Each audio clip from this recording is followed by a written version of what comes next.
Chapter 55, Why I Changed My Mind. Who else did Mr. Tushman call? I asked Mom later that night. Did he tell you? He mentioned Julian and Charlotte. Julian, I said. Oh, why Julian? You used to be friends with Julian. Mom, that was like in kindergarten. Julian's the biggest phony there is, and he's trying so hard to be popular all the time. Well, said Mom, at least Julian agreed to help this kid out. Gotta give him a credit for that. I didn't say anything because she was right. What about Charlotte? I asked. Is she doing it too? Yes, Mom said. Of course she is. Charlotte's such a goody two shoes, I answered. Boy, Jack, said Mom, you seem to have a problem with everybody these days. It's just, I started, Mom, you have no idea what this kid looks like. I can imagine. No, you can't. You've never seen him. I have. It might not even be who you're thinking it is. Trust me, it is. And I'm telling you, it's really, really bad. He's deformed, Mom. His eyes are like down here. I point to my cheeks, and he has no ears, and his mouth is like. Jamie had walked into the kitchen to get a juice box from the fridge. Ask Jamie, I said. Right, Jamie? Remember that kid we saw in the park after school last year? The kid named August, the one with the face? Oh, that kid? Said Jamie, his eye opening wild. He gave me a nightmare. Remember, Mommy, the nightmare about zombies from last year? I thought that was from watching a scary movie, answered Mom. No, said Jamie, it was from seeing that kid. When I saw him, I was like, ah, and I ran away. Wait a minute, said Mom, getting furious. Serious. Did you do that in front of him? I couldn't help it, said Jamie, kind of whining. Of course you could help it, Mom scolded. Guys, I have to tell you, I'm really disappointed by what I'm hearing here. And she looked like how she sound. I mean, honestly, he's just a little boy, just like you. Can you imagine how he felt to see you running away from him, Jamie, screaming? It wasn't a scream, argued Jamie. It was like an ah. He put his hands on his cheeks and started running around the kitchen. Come on, Jamie, said Mom angrily. I honestly thought both my boys were more sympathetic than that. What's sympathetic? Said Jamie, who was only going to the second grade. You know exactly what I mean by sympathetic, Jamie, said Mom. He's just so ugly, Mom, said Jamie. Hey, Mom yelled. I don't like that word, Jamie. Just get your juice box. I want to talk to Jack alone for a second. Look, Jack, said Mom as soon as he left, and I knew she was about to give me a whole speech. Okay, I'll do it, I said, which completely shocked her. You will? Yes. So I can call Mr. Tushman. Yes, Mom, yes, I said yes. Mom smiled. I know you rise to the occasion, kiddo. Good for you. I'm proud of you, Jackie. She messed up my hair. So here's why I changed my mind. It wasn't so I wouldn't have to, if it wasn't so I wouldn't have to hear Mom give me a whole lecture, and it wasn't to protect this August kid from Julian, who I knew would be a jerk about the whole thing. It was because when I heard Jamie talking about how he had run away from Agates going, I suddenly felt really bad. The thing is, there are always going to be kids like Julian who are jerks. But if a little kid like Jamie, who usually a nice enough kid, can be that mean, then a kid like August wouldn't doesn't stand a chance in middle school.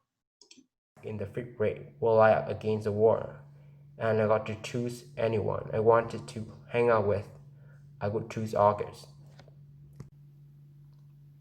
Chapter 56. Four things. First of all, you do get used to his face. The first couple of times, I was like, wow, I'm never going to get used to this. And then, after about a week, I was like, hmm, it's not so bad.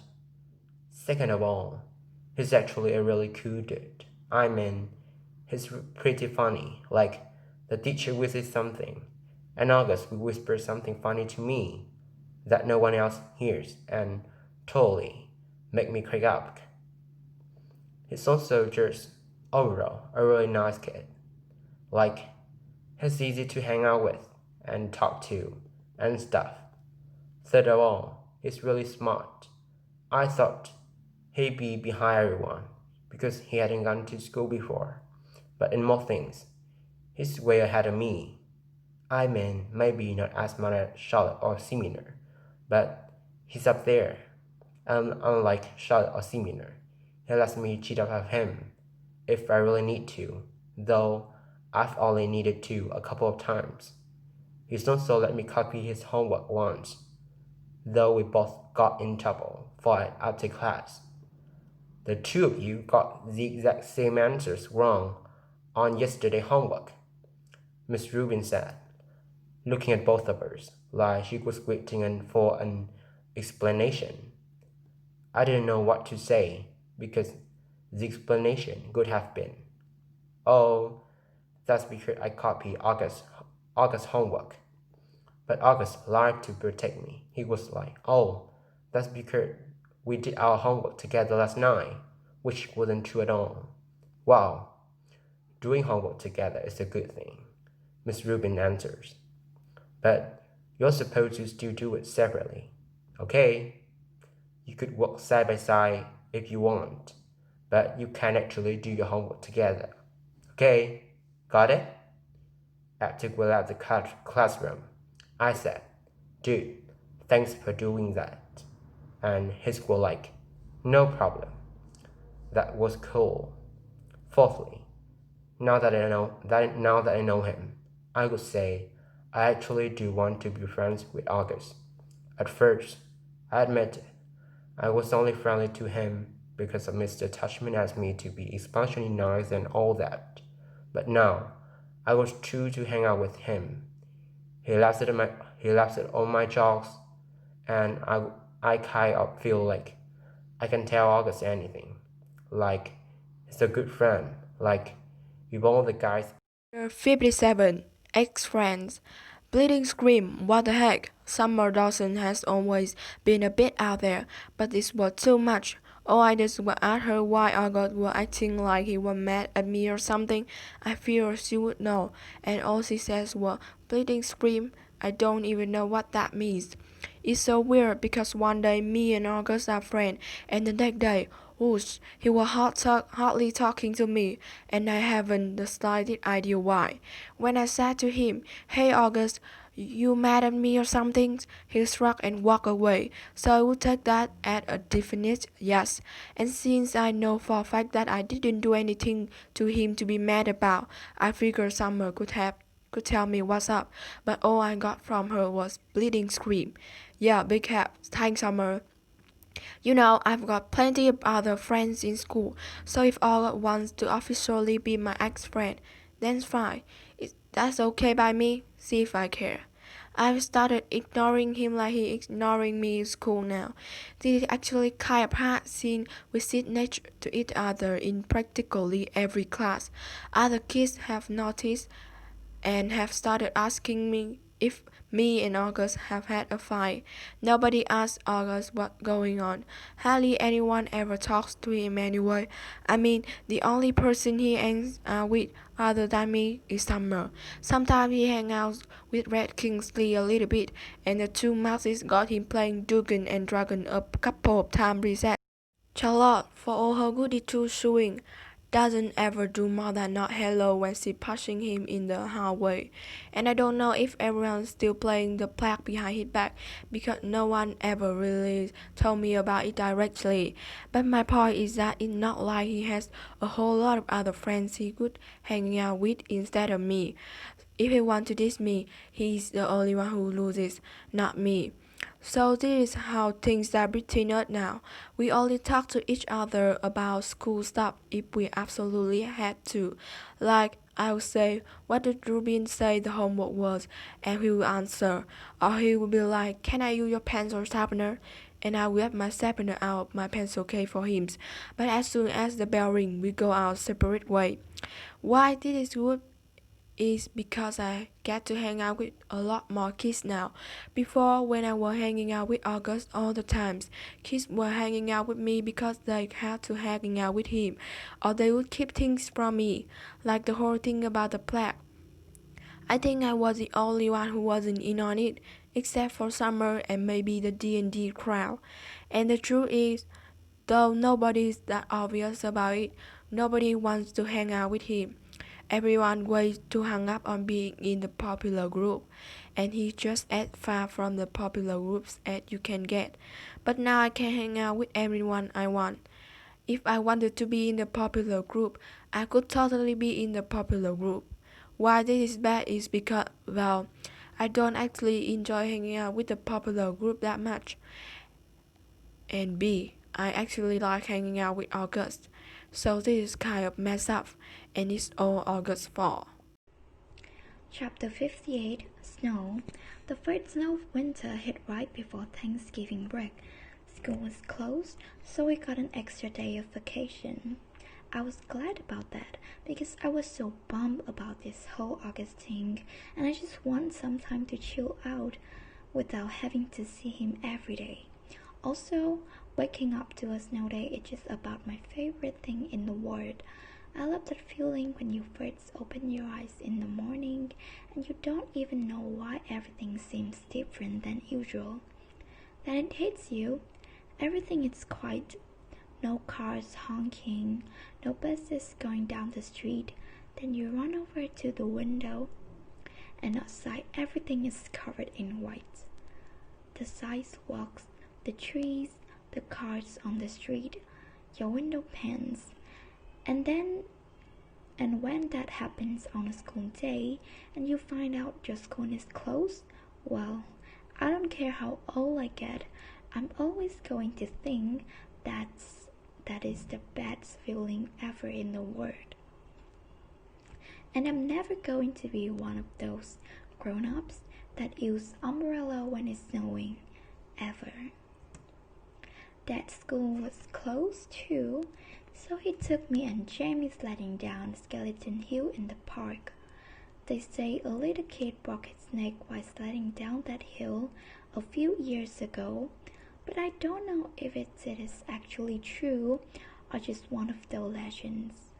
On the way home, I spotted this bank of wooden sled kind of propped up against the old Indian rock monument.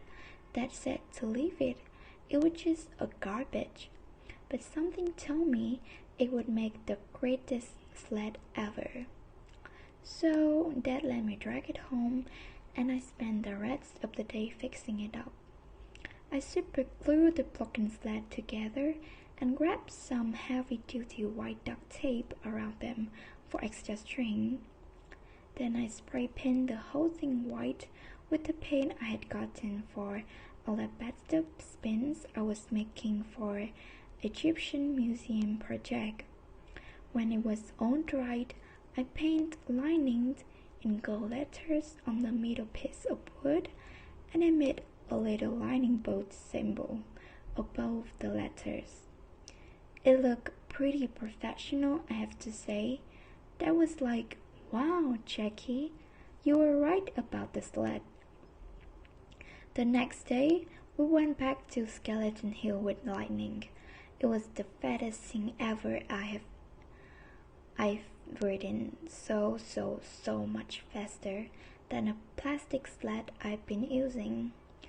And because it had gotten warmer outside, the snow had become crunchier and wetter. Good packing snow. Me and Jamie took turns on lining all afternoon.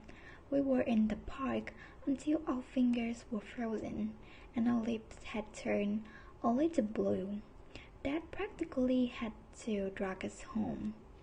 By the end of the weekend, the snow had started turning gray and yellow, and then a rainstorm turned most of the snow to slush. When we got back to school on Monday, there was no snow left. It was raining and yucky the first day back from vacation, a slushy day. That was how I feel inside, too. I nodded hey to August the first time I saw him. We were in front of the lockers. He nodded hey back. I wanted to tell him about blinding, but I didn't. Chapter 59 Fortune Favors the Bold. Mr. Brown's December precept was Fortune favors the bold. We were all supposed to write a paragraph about some time in our life when we did something very brave and how, because of it, something good happened to us. I thought about this a lot, to be truthful. I have to say that I think the bravest things I ever did was become friends with August, but I couldn't write about that, of course. I was afraid we would have to read these out loud, or Mr. Brown would put them up on the bulletin board like he does sometimes. So instead, I wrote this lame thing about how I used to be afraid of the oceans when I was little. It was dumb, but I couldn't think of anything else. I wonder that August wrote about. He probably had a lot of things to choose from. Chapter 60 Private School. My parents are not rich. I say this because people sometimes think that everyone who goes to private school is rich, but that isn't true with us. Dad's a teacher and mom's a social worker, which means they don't have those kinds of jobs where people make gazillions of dollars. We used to have a car, but we sold it when Jamie started kindergarten at Beecher Prep. We don't live in a big townhouse or in one of those doorman buildings along the park. We live on the top floor of a 5-story walk-up we rent from an old lady named Donna Petra, all the way on the other side of Broadway. That's code for the section of North River Heights where people don't want to park their cars. Me and Jamie share a room. I overhear my parents talk about things like, can we do without an air conditioner one more year? Or maybe I can work 2 jobs this summer. So today at recess, I was hanging out with Julian and Henry and Mice. Julian, who everyone knows is rich, was like, I hate that I have to go back to Paris this Christmas. It's so boring. Dude, but it's like Paris, I said like an idiot. Believe me, it's so boring, he said. My grandmother lives in the house in the middle of nowhere. It's like an hour away from Paris in this teeny village. I swear to God, nothing happens there. I mean, it's like a world. There's another fly on the wall. Look, there's a new dog sleeping on the sidewalk, yippee. I laugh. Sometimes Julian could be very funny. Though my parents are talking about doing a big party this year instead of going to Paris. I hope so. What are you doing over break? Said Julian. Just hanging out, I said. You're so lucky, he said. I hope it snows again, I answered. I got this new sled that is so amazing. I was about to tell them about lightning, but Mice started talking first.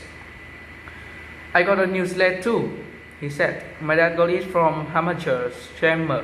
It's so state of the art. How could a sled be state of the art? Said Julian. It was like $800 or something. Whoa.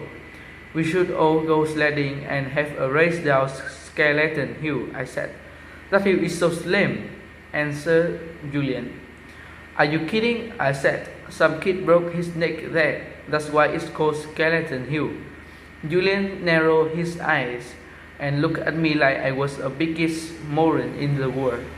It's called Skeleton Hill because it was an ancient Indian burial ground, he said. Anyway, it should be called Garbage Hill now. It's so freaking junky. Last time I was there, it was so rough, like with soda cans and broken bottles and stuff. He shook his head. I left my old sled there, said Mice. It was the crappiest piece of junk, and someone took it too.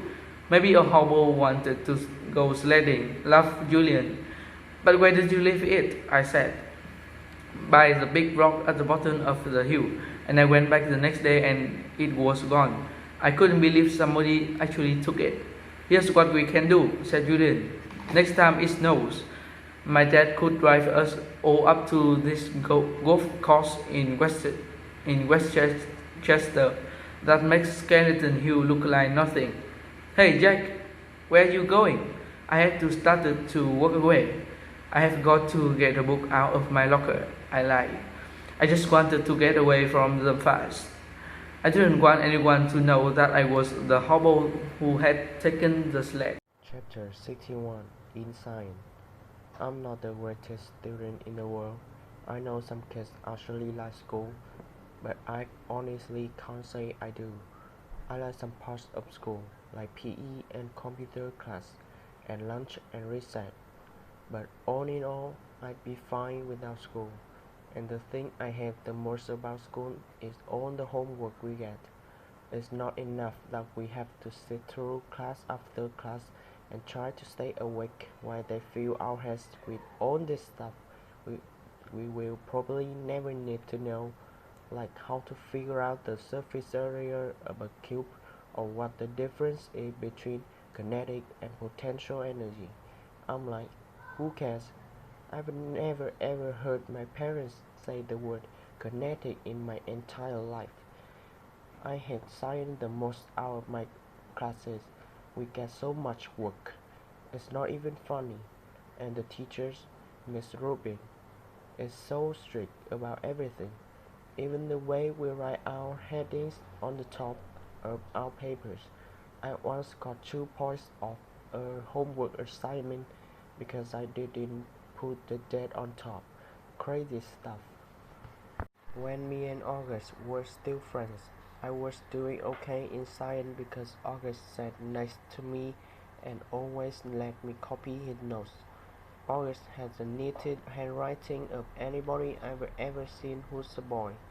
Even his script is neat, up and down perfectly, with really small round loopy letters. But now that we are ex-friends, it's bad because I can't ask him to let me copy his notes anymore. So I was kind of scrambling today, trying to take notes about what Miss Rubin was saying. My handwriting is awful. When all of a sudden she started talking about the 5th grade science fair project, how we all had to choose a science project to work on. While she was saying this, I was thinking, we just finished the freaking easy project. Now we have to start a whole new thing. And then in my head I was going, oh no, like the kid in Home Alone with his mouth hanging open and his hands on his face. That was the face I was making on the inside. And then I thought of those pictures of melting ghost faces I've seen somewhere, where the mouths are open wide and they are screaming. And then all of a sudden this picture flew into my head, this memory, and I knew what Summer had meant by bleeding scream. It's so weird how it all just came to me in this flash. Someone in homeroom had dressed up in a bleeding scream costume on Halloween. I remember seeing him a few desks away from me, and then I remember not seeing him again. Oh man, it was August. All of this hit me in science class while the teacher was talking. Oh man, I'd been talking to Julian about August. Oh man, now I understood. I was so mean. I don't even know why. I'm not even sure what I said, but it was bad. It was only a minute or two. It's just that I knew Julian and everybody thought I was so weird for hanging out with August all the time, and I felt stupid. And I don't know why I said that stuff.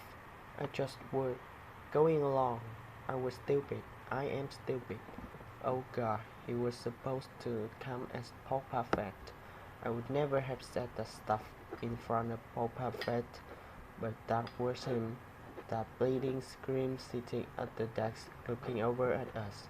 The long white mask with the fake squirting blood. The mouth open wide like the Guon was crying. That was him. I felt like I was going to puke.